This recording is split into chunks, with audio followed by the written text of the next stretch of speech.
मेरा नाम महेश है।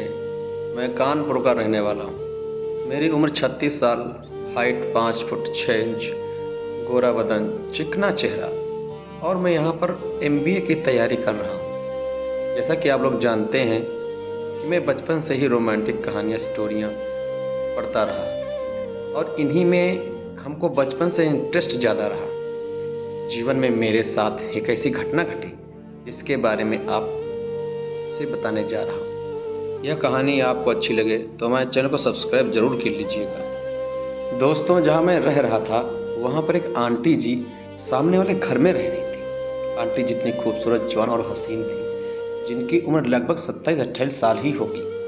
अब इनकी शादी को लगभग 4 साल हो गए थे। बच्चे एक भी नहीं थे, क्योंकि उनके पति बाहर नौकरी कर रहे थे। वह साल में 1-2 बार आते, 4-5 दिन रहते और फिर चले जाते।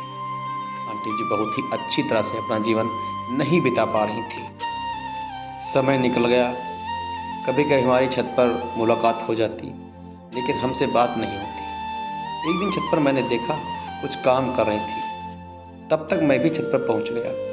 अचानक उन्होंने पीछे मुड़कर देखा तो मुझे देखती ही रह गई। ऐसा लगा कि मुझको पहली बार देख रही हूँ। उनकी आंखों की चमक, उनके चेहरे की मुस्कुराहट बता रही थी उन्होंने मेरे शरीर के अंदर कुछ ऐसी चीज़ देखी जिसको देखने के बाद उनके अंदर एक जोश उत्पन्न हो गया।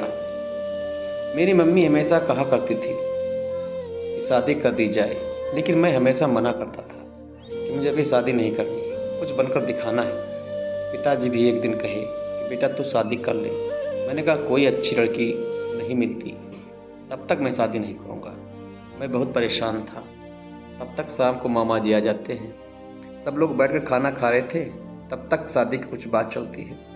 मामा जी ने कहा कि मेरे पास एक सुंदर सुशील लड़की है, अगर आप शादी करना चाहें तो मैं अपनी साली से करवा सकता हूँ। मैंने कहा ठीक है, मैं लड़की दिखाओ और मुझे पसंद आए तो मैं शादी कर लूँगा।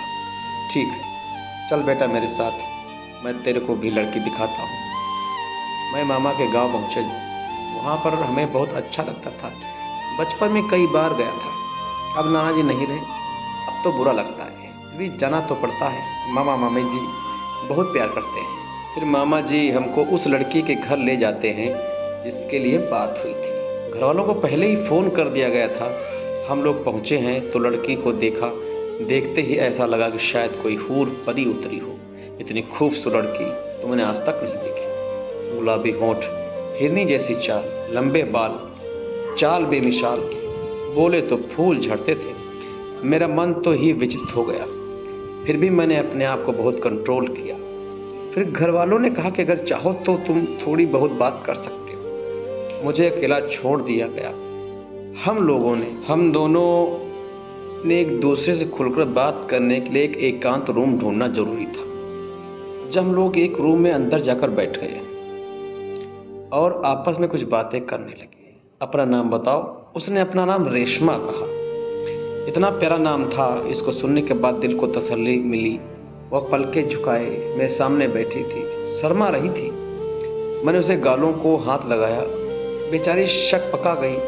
मैंने बोला कि क्या मैं तुम्हें पसंद हूँ?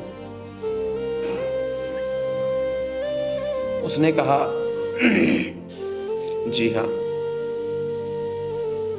जिंदगी में कोई खूबसूरत है वह तुम हो। जब से देखा है तो मेरी रातों की नींद उड़ गई है। मैं तुरंत वहाँ से निकला और अपने घर पहुँचा। घर पर पहुँचने के बाद मैंने अपने पिताजी से कहा कि मैं शादी के लिए राजी हूँ और मैं उसी लड़के से शादी करूँगा जिसको मैं देख कर आ रहा हूँ। पिताजी ने भी हाँ कर दी और शादी के लिए सारी तैयारी शुरू हो गई। मेरे दिल का अब हिलोरे खा रहा था। कितनी जल्दी सुहाग रात हो और हम दोनों की बात हो।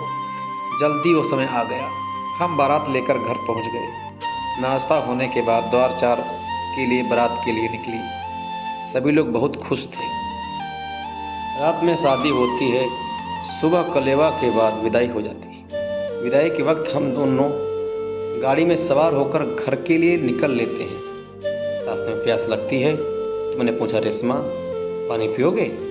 वह इतना रोने में व्यस्त थी कि पानी तो बात खत्म करो बोलना ही नहीं चाह रही थी। माता पिता की याद तो आती है। हम लोग घर पहुँचे, इतना थके थे कि सब लोग सो जाते हैं। रात के लिए इंतजाम होने लगे, कमरे को सजाया गया, सुहाग रात करने के लिए सजाया गया।